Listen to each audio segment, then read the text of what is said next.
Moi, je viens au salon de l'agriculture depuis que je suis petit. Mon père était ingénieur agronome, il était spécialiste des vaches. J'ai nourri enfant une passion secrète pour ces belles bêtes. Et plus sérieusement, parce que le salon de l'agriculture, c'est un peu comme le salon du livre, c'est aussi la vitrine de l'excellence française. Des savoir-faire incroyables, des territoires et une diversité de production que le monde entier nous envie. Et en même temps, on le sait très bien, le monde agricole français ne va pas bien. Il ne va pas bien parce qu'à la fois, on a des agriculteurs qui sont très pauvres, qui ont des conditions de travail de plus en plus compliquées, des conditions de revenus aussi. Je rappelle qu'il y a un agriculteur sur 3 qui gagne moins de 350 € par mois. Donc c'est cette situation sociale qu'il faut aussi appréhender. Mais c'est aussi là, on va rencontrer des gens qui vont nous parler des accords de libre-échange, qui vont nous parler de la réforme de la PAC, de tout ce qui fait les enjeux de l'agriculture française aujourd'hui. Et moi, je viens avec une conviction, et j'essaie aussi de la faire partager à mes interlocuteurs, c'est que la France et l'Europe doivent s'engager dans une véritable révolution agricole, changement de mode de production, changement de mode de consommation. Bref, c'est tous ces enjeux-là qu'on va essayer de voir aujourd'hui.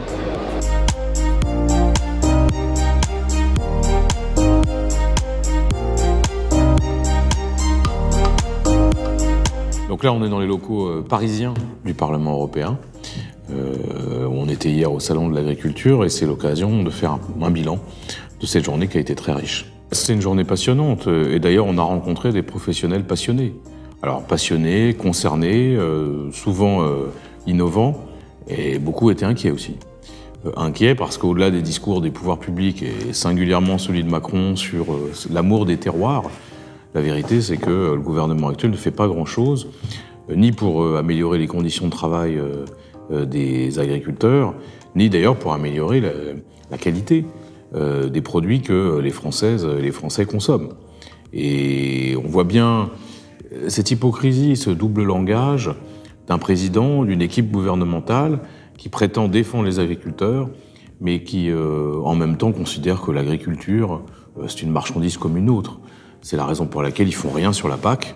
Beaucoup de gens ont parlé de la politique agricole commune et ont pointé du doigt le défaitisme de la France qui, dans les négociations, ne défend absolument pas ni la transition vers l'agroécologie, ni même l'intérêt des agriculteurs français, notamment des petites exploitations.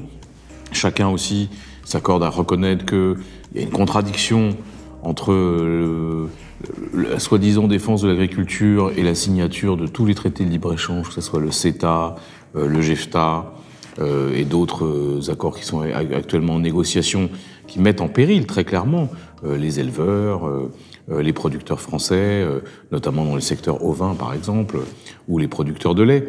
Donc chacun est conscient de ces contradictions, cherche des solutions, mais aussi il y a une conviction, c'est qu'il faut opérer une véritable révolution agricole dans le pays.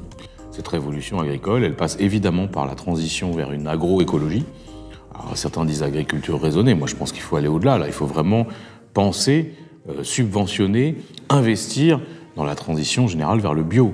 Ensuite, il faut favoriser des exploitations plus petites, qui ont recours à moins d'intrants, et notamment les pesticides, quand on pense que les pesticides ont explosé dans la dernière décennie, alors même que chacun est conscient de la dangerosité de ces produits. Bon là, il y a vraiment un chantier nécessaire. Et puis enfin, évidemment, moi, je parle souvent de protectionnisme, on me le reproche, mais je trouve quand même ahurissant, et ça, la plupart des professionnels que j'ai rencontrés me le confirmaient, que dans les cantines scolaires, dans les restaurations d'entreprises publiques, même dans la restauration collective en général, il n'y a pas une obligation de recourir prioritairement aux produits français. Il faut favoriser les circuits courts, il faut favoriser la proximité, il faut aussi favoriser la saisonnalité, parce que franchement, manger des fraises en hiver, on marche sur la tête. Donc là, il y a un chantier colossal qui consiste à produire autrement, mais aussi à consommer autrement.